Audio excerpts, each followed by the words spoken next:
علیکم نئی ویډیو سره تاسو ورکلی به یو امید لرم چې تاسو ټول به روزونه خوشحاله وئ ژوند په مزو کې به وئ د ظلم انتها شوې ده ډېره زیاته افسوسناکه دردناکه واقعه رامخې ته شوې ده دوستانو لویل ډیل کې د واده زلمې د واده په شپه باندې نامعلومه کسانو ډېر زیات بېدردۍ سره قتل دا واقعه څنګه رامخې ته شوه ټول معلومات درسره په دې ویډیو کې شریک سره تاسو د نورو معلوماتي ویډیوګانو نه ځان خبرول غواړئ زموږ د چینل مخه سبسکرایب کړئ ترې نشان ورڅخه مخه ووهئ چې زموږ هر یوه نوې معلوماتي ویډیو تاسو ته په اسانۍ سره میلاویږي لویل ډیل کې د ظلم انتها شوې ده ډېره زیاته افسوسناکه دردناکه واقعه رامخې ته شوې ده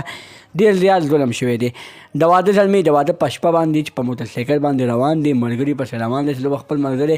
د واده فنکشن دپاره راولم د واده پروګرام دپاره راولم زما واده به زما په ملګري باندې روښانه شي خو دوستانو چې کله پته ولګېده چې دغه کس لاړو او په لاره کې پرې حمله وشوله له هغه حملې نه بعد دغه هلک په لاره کې ډېر زیات بېدردۍ سره قتل شو دوستانو د هغه قاتلان څوک دي مور او پلار یې په خوشحالۍ دا د کوره وباسلي او مور او پلار یې ویلي چې دا زموږ خوشحالي ده د مور او پلار خوشحالي په غم کې بدله کړه او مور او پلار خوشحالي داسې په غم کې بدله کړه چې دا هلک لاړې او بیا چې کله راغی نو بیا دا هلک په مړینه باندې راغلی دوستانو مور او پلار دې الله د زړه صبر وکړي او کم کس چې شهید شوی دی الله دې د هغه مغفرت نصیب کړي د نورو معلوماتي ویډیوګانو لپاره زموږ چینل سبسکرایب کړئ د نشان ورڅخه مخه ووهئ چې زموږ هر یوه نوې معلوماتي ویډیو تاسو ته په اسانۍ سره میلاویږي والسلام